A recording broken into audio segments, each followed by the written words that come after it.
buenos días, bienvenidos a este tercer programa especial de una serie de 3 que ha preparado Uno más Uno para pasar balance al año 2021, en este caso en materia económica. De inmediato procedo a presentar a nuestros panelistas de hoy, que hay que adelantar, son 3 economistas de muy alto nivel. Inicio por Apolinar Veloz, quien fue gerente general del Banco Central; Guarocuya Félix, pasado director de la Dirección General de Impuestos Internos y actualmente encargado de los asuntos económicos del Partido de la Liberación Dominicana. Y el tercero casi no necesita presentación porque siempre está aquí en Uno más Uno. Nos referimos a Antonio Siriaco, quien es vicedecano de Economía de la Facultad de Ciencias Económicas y Sociales de la UAS. A continuación, mi compañero Adalberto Grullón procede a explicar las reglas del juego para este panel. Sí, gracias por acompañarnos y gracias a nuestros 3 panelistas, como tú dices, de muy alto nivel. Vamos a tener un programa de 2 horas, con 5 pausas, con 5 segmentos diferentes, en cada uno de los cuales vamos a analizar distintos aspectos del comportamiento de la economía.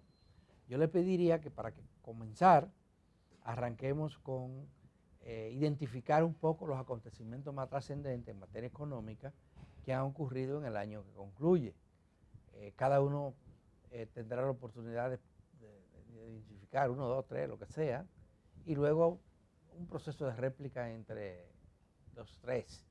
Eso se va a repetir en los otros segmentos, donde vamos a analizar distintos puntos, de esos mismos que ustedes mencionen ahora. Vamos entonces a verlo con más detenimiento en el transcurso del programa. De manera que yo le pediría a ustedes que analizáramos esto, identifiquemos los temas económicos trascendentes de esta semana. Comenzamos con Apolinar, ¿parece? Apolinar Veloz. Apolinar Veloz fue pasado gerente general del Banco Central, ha trabajado para el Fondo Monetario Internacional y para otros organismos nacionales y locales. Profesor universitario. Es profesor universitario de más de una universidad. Articulista además. Articulista y un hombre acucioso. Sí. Así que Apolinar, arranque usted. Muchas gracias y buenos días. Y digamos, agradezco esta invitación porque permite de alguna manera debatir los temas que son de importancia desde el punto de vista de la política económica de la presente administración. A lo primero que me voy a referir no es a un problema económico, sino a un problema político, en el sentido de que esta administración surge como una administración fundamentalmente democrática y en el transcurso de un año se ha convertido en la representación de una minoría empresarial. Lo que significa que desde el punto de vista democrático este gobierno ha dado marcha atrás. No ha sido la representación de toda la población, sino la representación de una cuota de la población muy pequeña y con intereses poderosos y muy particulares. Dicho esto, habría que referirse a la política de propaganda del gobierno del crecimiento económico.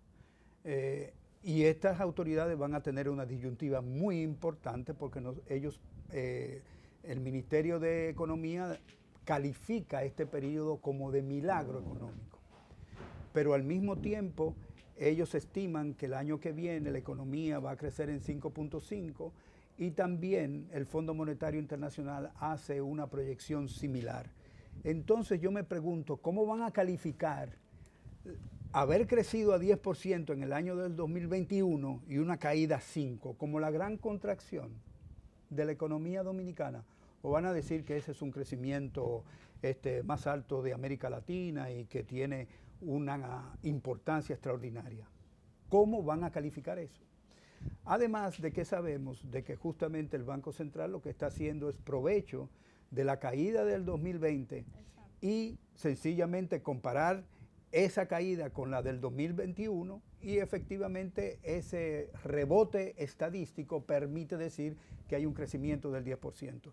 Si se toma un año normal, por ejemplo, el año del 2019, el crecimiento de la economía dominicana es de apenas 3.5%, que no es un crecimiento malo, pero es un crecimiento que es, desde el punto de vista propagandístico, de menor importancia. Pero lo importante de una función pública es darle a la población las cifras que efectivamente corresponden al funcionamiento real de la economía dominicana.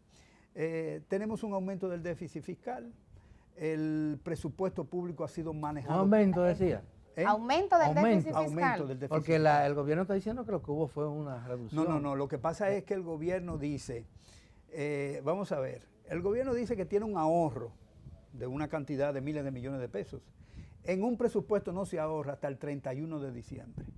Si el 31 de diciembre usted tiene dinero que no se ha gastado, entonces usted puede decir que eso es un ahorro. Y realmente no lo es, porque debe formar parte como la partida inicial del presupuesto del año que viene. Entonces, eso que dice que dejaron de gastar, el hecho de que dejaron de gastar no significa que ese dinero no tenga propensión a gastarse. Entonces, no me digan que no han aumentado el déficit cuando efectivamente están tomando 284 mil millones de pesos prestados. El tamaño del déficit es el tamaño de la contratación de nuevos préstamos. Entonces, ellos tienen un déficit y lo están disfrazando, o sea, ya el Ministerio de Economía aprendió a disfrazar cifras, como lo está haciendo el Banco Central. Eso es claro. Entonces, ¿qué ocurre en este año? Sencillamente el aumento de la deuda pública ha sido asombroso, espectacular. Yo creo que en los 8 años de Danilo, efectivamente se tomó menos préstamos que en el año de Abinader. Usted puede decir, bueno, pero que usted está afectado por la pandemia. Claro. Yo digo yo perfectamente, pero usted pudo haber tenido otra forma de financiamiento que necesariamente no comprometían las exiguas reservas internacionales del Banco Central. Y eso no lo hizo, al contrario, nos endeudamos en dólares que no producimos dólares y que no sabemos efectivamente cómo lo vamos a pagar. ¿Y cuál era esa otra forma, Apolinar? Lo pregunto porque efectivamente el tema del endeudamiento formó parte de la opinión pública este año. ¿Cuál era entonces esa alternativa? Era muy fácil, 2 alternativas. Una, tú le podías decir al Banco Central que tiene 740 mil millones de pesos guardados en la bóveda, decirle vamos a intercambiar el acreedor. En lugar de que el acreedor sea el Banco Central, el acreedor va a ser el gobierno y el Banco Central pasaba el dinero al gobierno para financiar el presupuesto. Tan sencillamente como eso. Y podía hacerlo con el tamaño del déficit 2 o 3 veces, o sea, 2 o 3 años. Si esa fórmula no convenía, entonces que la tesorería determinara cuáles eran los episodios críticos en materia de financiamiento y que determinara cuánto se necesitaba. Se emitía bonos del Tesoro. Los bonos del Tesoro lo compraba el Banco Central y el Banco Central financiaba Hacienda. ¿Está bien? Sí. Entonces, eso tenía varios elementos que eran importantes. Primero, el Banco Central lo que tiene son muchos pasivos que generan intereses, o sea, el déficit cuasi fiscal. El Banco Central tiene apenas un ingreso de 2.500 millones de pesos y tiene gastos extraordinariamente altos y por eso tiene un patrimonio neto negativo. Y también tiene déficit cuasi fiscal. Con ese tipo de instrumento, este último que acabo de señalar con la tesorería, podía efectivamente reducir el déficit cuasi fiscal porque iba a tener activos que le rendían intereses. Además, iba a tener un ingreso y ese ingreso le iba a permitir mejorar el patrimonio. Y en tercer lugar, el Banco Central iba a reducir las pérdidas operativas que tiene cada año, que son alrededor de 45 mil millones. Esa era otra forma de financiamiento. Muy bien, a ver, Guarocuya, ¿cuál es la lectura que tiene sobre los acontecimientos del año a nivel económico? A ti, Adalberto, y a mí, Vicente, por invitarme a compartir con mi querido profesor Apolinar y con Ciriaco. Yo creo que para mí es de gran satisfacción poder estar aquí hoy. Fíjate que Apolinar ha iniciado su intervención haciendo un señalamiento que me parece que es muy importante, que tiene que ver con la legitimidad de las acciones de lo público. Y yo creo que el gran déficit, lo voy a decir primero de manera muy amplia, que tenemos durante este año es las acciones públicas. Yo creo que hay una ausencia de preocupación por lo público. Y eso se traduce evidentemente en diferentes aspectos.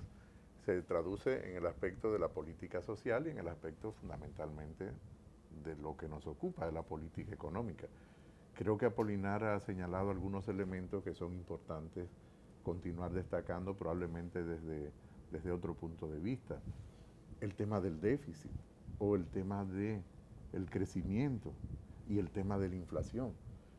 Es decir, el gobierno no ha reaccionado a la velocidad debida a determinados eventos que son significativos desde el punto de vista del costo de vida de las personas.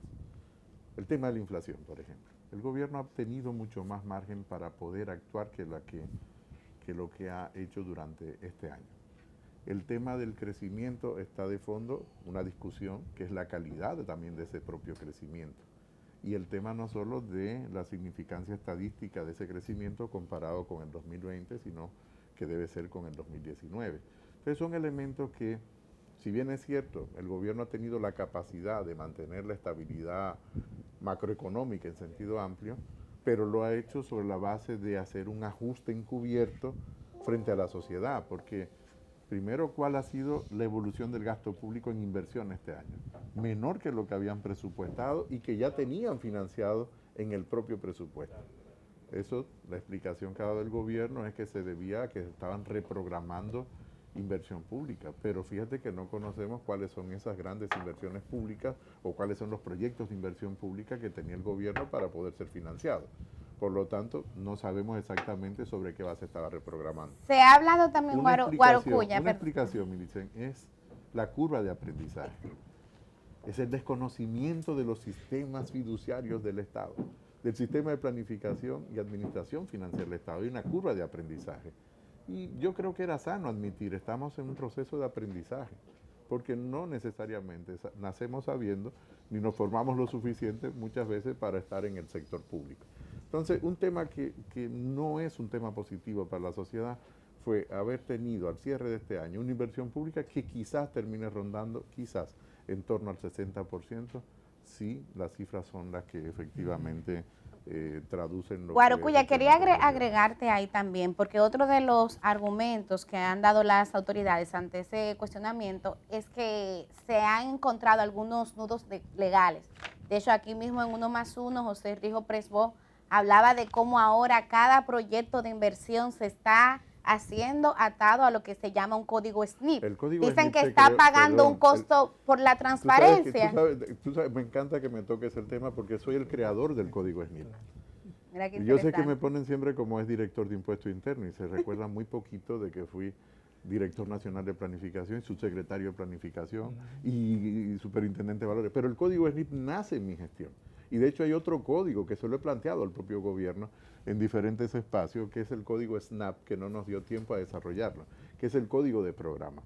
Por lo tanto, el código SNIP no es una creación de la actual administración, viene desde la administración del presidente Fernández y que la potenció el presidente Medina. Y por lo tanto, ningún proyecto de inversión pública podía ser presupuestado si no estaba atado a un código SNIP. Evidentemente que habían proyectos que quedaban por fuera de ese código y el esfuerzo era tener el control completo y todo codificado. Pero eso no es una excusa.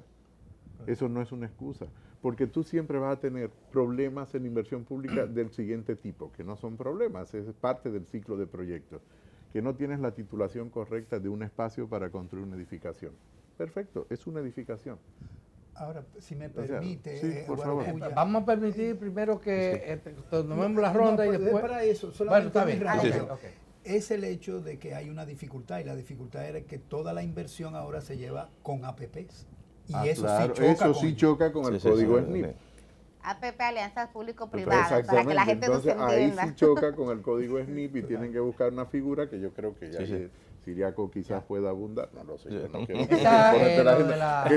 es el tema la de alianza los público-privada es esencial en la política económica del gobierno ahora y vamos a debatirlo más ampliamente en otros segmentos acá. Pero para finalizar, yo pienso que los elementos que hay que destacar, es verdad que ha mantenido estabilidad macroeconómica durante este año, no creo que nadie en su sano juicio lo vaya a negar, pero es un elemento positivo. Sí, pero a un costo muy alto.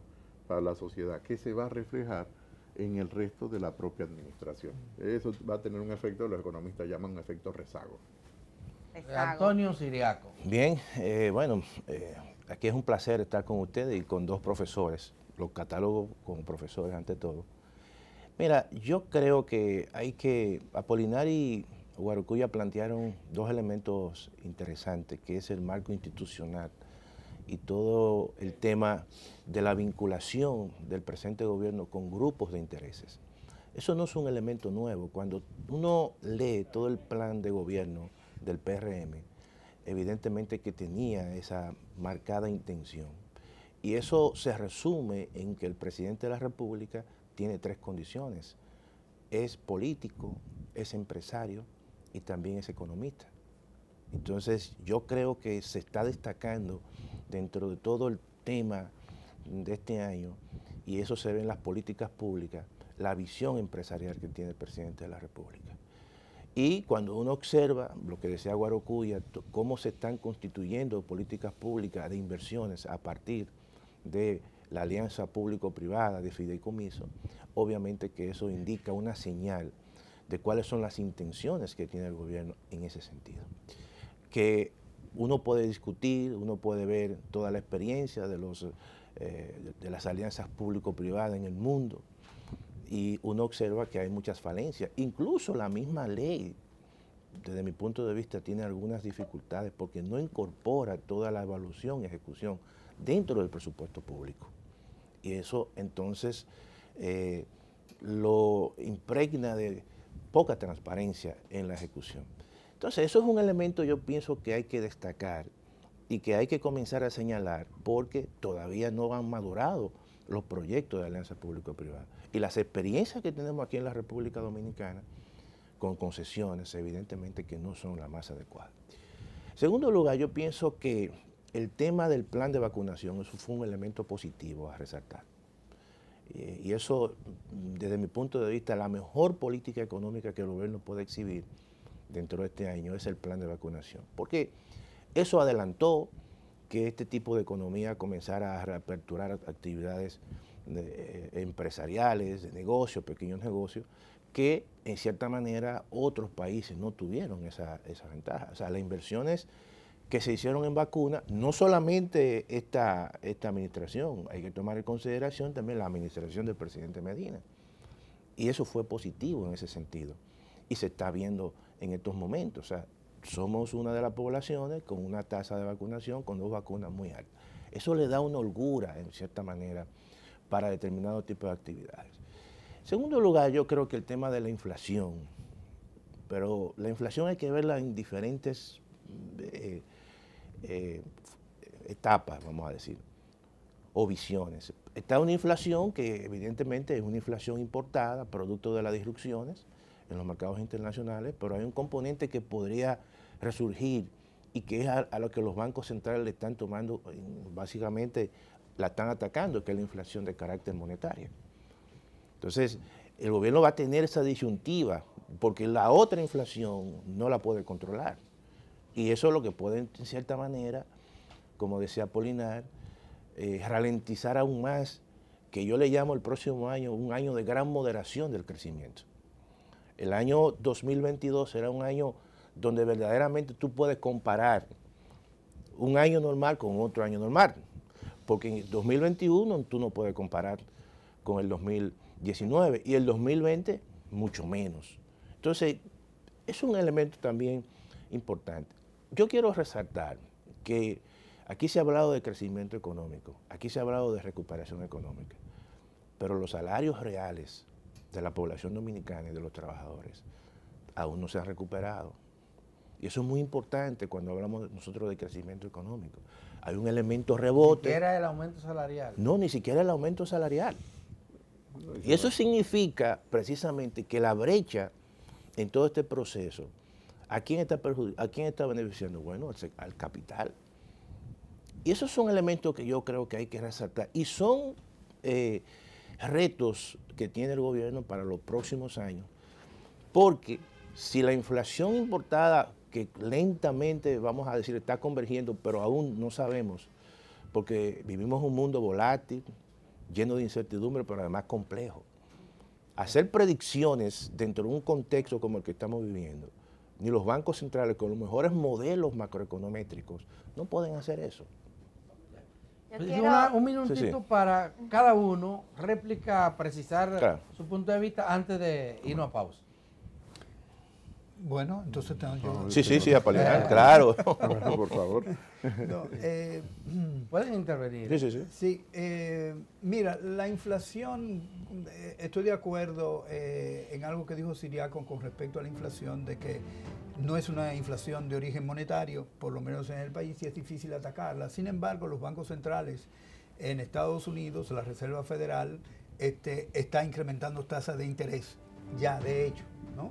Pero el Banco Central de aquí también. Y el Banco Central de aquí lo ha hecho, pero allá tenemos una diferencia básica.